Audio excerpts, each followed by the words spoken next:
So today's video is going to be a noisy one because I am not keeping my pug or my kids away. So, say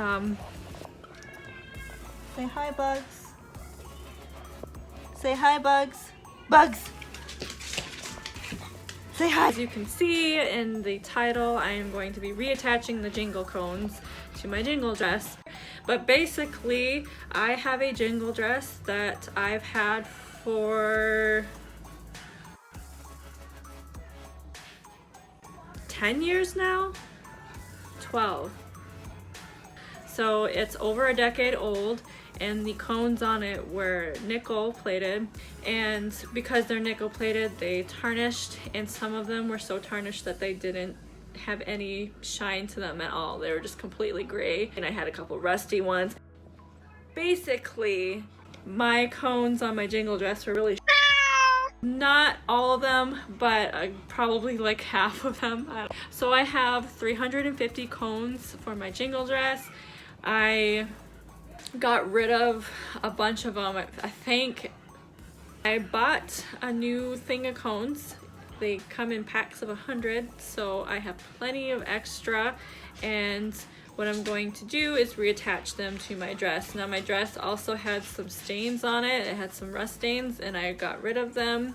But I did not want to wash the dress with the cones on it either, so I completely removed all of the cones, including the ones that weren't being replaced, and now I'm going to put them on. So I'm probably going to only record some of the process, not the entire process. Frickin' pug. I am not a pro. Never done this before. I didn't even make my jingle dress. I made like all the beadwork that went along with it, but another woman, a friend of mine, had made it for me. So this will be a learning experience for both of us. You know, if you're not already experienced with this. So yeah, anyway, I'm gonna set my camera up and then let's get started. So the newer ones, they already come pre-rolled, and so did these ones, but because I took them off of the jingle dress, they're kind of unrolled. What I'm going to do is I'm going to slide the bias tape back in through this opening here, and then I'm going to roll them back shut. Then I have some pliers, and I'm going to clamp it shut. You can already kind of tell right here is where they were clamped shut before. So as for the new ones, I'm going to have to unroll them a little bit too to get them on the bias tape. See, when you thread cones with bias tape, you don't cut them into strips before you do it. You just have your one long string of bias tape, you tie a knot, and then you pull the bias tape through the cone more so that the knot is inside of it, clamp it shut, and then you clip the bias tape before sewing it onto the dress. So okay, so I think what I'm going to do is actually, I kind of want to get started on the bust part first. So because the bust, I think, is the most noticeable part, I want to put all new cones on this part. Now I'm going to unroll the cone and try and stick it on there.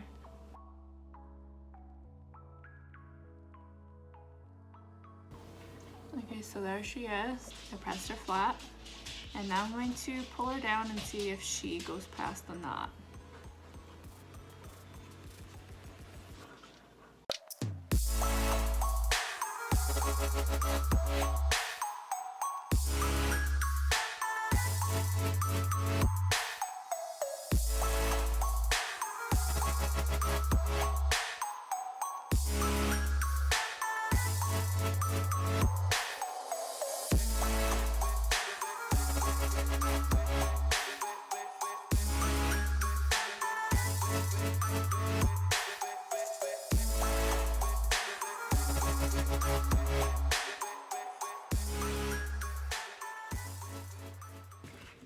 So I hope you like this angle more so I can show better what I'm doing. So again, I'm just opening up the cones, and then I'm grabbing the bias tape that has the knot on it still. And I'm just going to kind of thread the bias tape through the opening there, but I want this back part to be against the dress and the front to be, you know, facing outward. So I'm actually going to turn this around. So now I'm going to shut the cone.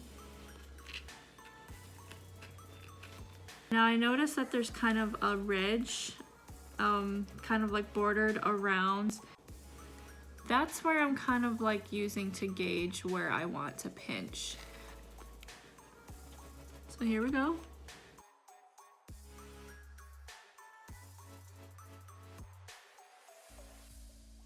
See, now we have this part will be against the dress,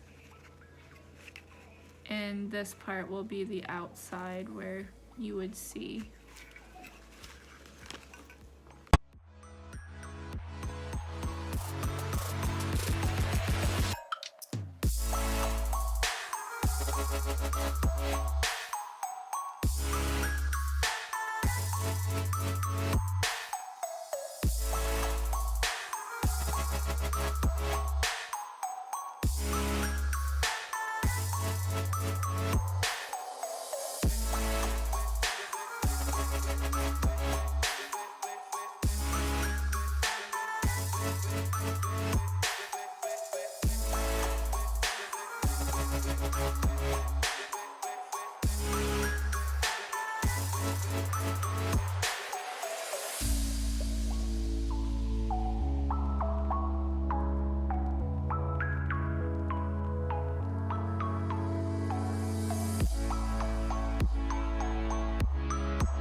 Okay, so here I am again. I'm actually quite a few days after I finished the dress.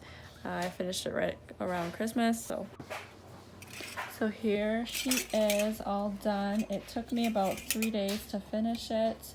I'm guessing 2 or 3 hours each of those 3 days. So really in total it's anywhere from 6 to 9 hours I spent putting these back on. So what I ended up doing was putting all new cones on the very top. And then on the bottoms of the dress, I put all new cones down in the middle and the older cones on the sides. My original plan was to put the newer cones kind of sporadically throughout the lower portion so that there wouldn't be like an obvious, like you couldn't see an obvious difference between where shinier newer cones were. But I didn't really want to do any like logic or math to figure out how many cones I already had and how many newer cones I needed to put on, because I wanted to utilize every single older cone that I had without having any left over.